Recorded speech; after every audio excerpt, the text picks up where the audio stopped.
races today. Yeah, we had a chance to talk to so many of the athletes this morning before the last final session, and they are ready to go. There is Lane Cudmore from Utah in lane 1.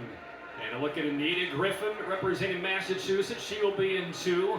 And then over to Katrina Crow, who fittingly was in the first race in the water that was swum at by her brother at the University of Minnesota. She's in this first heat on the final day representing Wisconsin. Stephanie Kaiser from Minnesota is in lane 4. And with Sabiersma from Wyoming in 5, and then lane 6 from Florida. It's Elizabeth White and Rose Kerrigan from Special Olympics New Hampshire. She is in lane 7. She actually doubles as a dining assistant at Dartmouth College. She's been there 13 years. What's cool about her story, she comes to these games aspiring to become pen pals with a lot of these swimmers. That was her extra kind of motivation coming here to Minneapolis. And she's made dozens of new friends and dozens of new pen pals in her week in Minneapolis. I was able to talk to Katrina Crow just before the final. He's over there in lane number 3, and it's funny because she asked me, said, what lane were you in when you swam your Olympics? And I said, you know what? In the finals, I was in lane 3.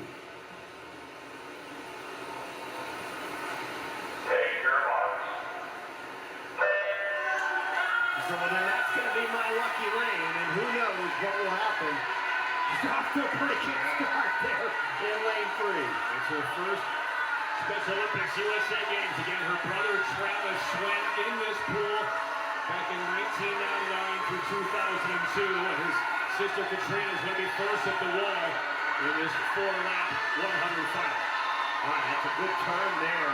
You know, she's not doing the flip turn, which is fine as long as you can get into and out of that wall at a certain amount of speed. And she's really doing a great job in that breath control. She breathes every other, and then she'll breathe every stroke. This first 50. This race is not over with Kaiser right above her doing a great job. Kaiser in that maroon cap from Minnesota in lane 4. She makes the turn. Taylor Sabiersma from Wyoming right now is in 3rd position. Back half of this 100 free. How about that lane 3? Lane 3's hot, Rowdy. That lane 3's doing pretty good there for Katrina right now. Stephanie White underneath her. Kayla, middle of the pool. I don't know. It's going to be tough to catch her. Let's watch this turn. Nice in and out there. Good race for second, though. They're dead even going into that last wall. And there is Katrina Crow. Right there in the blue cap, middle of the pool. And there's her lead. It's on 5 body lengths.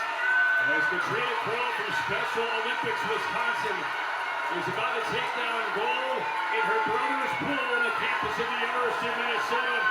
The 39-year-old from Waukesha is a gold medalist in the 100 free. And look at this fight now for the silver. It's Kaiser in 4 up top. Sabiersma in lane 5. It's the stretch.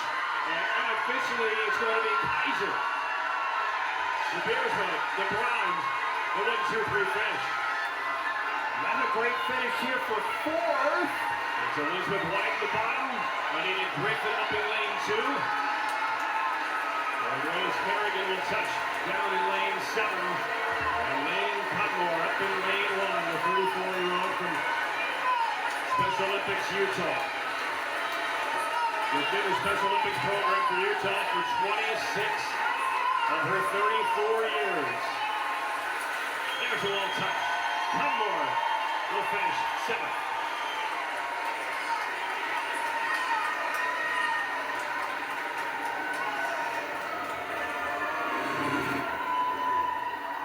Yeah, here comes Katrina Crow in that lucky lane, at least for the first final we've got here. Lane 3, she did it.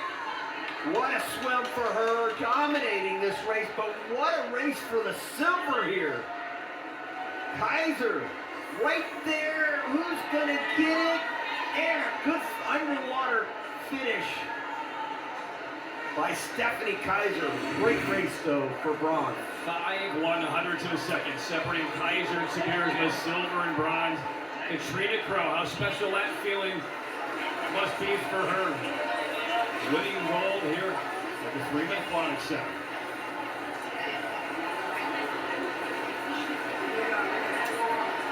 Griffin fourth, White fifth, and Harrigan and Cudmore.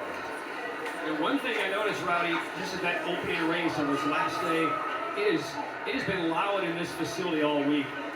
It is 3 times as loud today, and I know a number of the events across the venue